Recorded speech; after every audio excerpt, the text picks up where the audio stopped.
J'ai appelé mon fils, puis je lui ai dit, regarde, c'est fini. Excuse. Depuis 6 mois, les demandes d'aide à la ressource pour hommes de la Haute-Yamaska ont triplé. La liste d'attente pour cet organisme qui vient notamment en aide aux hommes avec des comportements violents compte plus d'une 60aine de noms. Aujourd'hui, je vous présente les témoignages touchants de 3 hommes pour qui ces services ont été capitaux. Ils sont allés chercher de l'aide avant de commettre des gestes irréparables. Je crois qu'avec Jacques, ce qui a fait vraiment peur, c'est sa tentative de suicide. Quand on parle d'un homme de cet âge-là, il faut se rappeler la culture qui traîne, c'est la façon que la religion était propagée. Les parents, il y avait 12 enfants, les enfants se faisaient battre, taper, ou, il n'y avait pas d'espace pour des petits câlins. Là, ça m'a pris une douleur dans la poitrine. Moi, j'ai eu des gros problèmes émotifs avec mon épouse. Et puis, elle m'a quitté.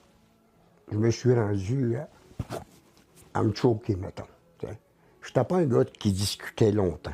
Il a fallu que mon intervenant travaille fort, mais il a fallu que je travaille fort. Finalement, elle est revenue chez nous, puis on est heureux ensemble depuis ce temps-là. Puis il n'y a plus de chicane dans la maison. Je vous aime toutes.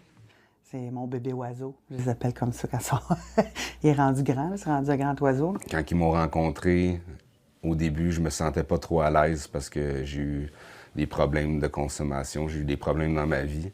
Puis la DPJ est rentrée dans notre vie. Ce qui m'a vraiment aidé, c'est qu'ils m'ont regardé puis ils m'ont dit « on te croit, nous autres ». Son gars était toute sa vie. Il a tout donné. Puis ça, c'est un exemple incroyable de plusieurs hommes qui viennent ici, qui sont bouleversés de savoir qu'ils vont transmettre des comportements violents. Je te parle pas nécessairement d'être violent avec leur enfant, mais je te parle de voir un papa qui donne un coup sur la table, un papa qui lève le ton. Dans le fond, j'ai mon fils avec moi à temps plein maintenant, ça fait à peu près 8 mois. Il est attachant, il est gentil. Comment dire, c'est toute ma vie, vraiment. Là, je me concentre sur moi et mon fils, rien d'autre présentement. Parfois, en tant qu'homme, je garde trop longtemps, j'ai un trop-plein, puis quand ça pète trop. Puis l'homme a plus de force physique dans la nature. Alors, je trouve que la violence est parmi les choses où l'homme peut descendre le plus bas, où est-ce qu'il va avoir le plus de difficultés à s'en remettre. C'est dur d'avoir à se pardonner d'avoir frappé.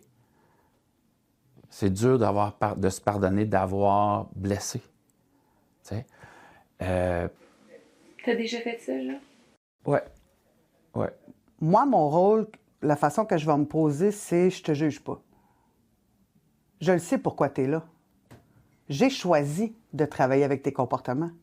J'étais à bout, c'était une façon de m'en sortir qui était pas élégante, que j'ai regretté, qui m'a amené à avoir envie de mourir, qui est pas bonne.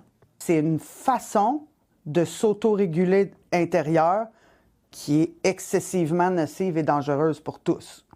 Fait que moi, quand je t'accueille, je ne vois pas l'homme violent, je vois l'homme. Pour obtenir de l'aide à la ressource pour hommes de la Haute-Yamaska, composez le 450-777-6680. À Granby, Alexandra Paré pour Nouveau Info.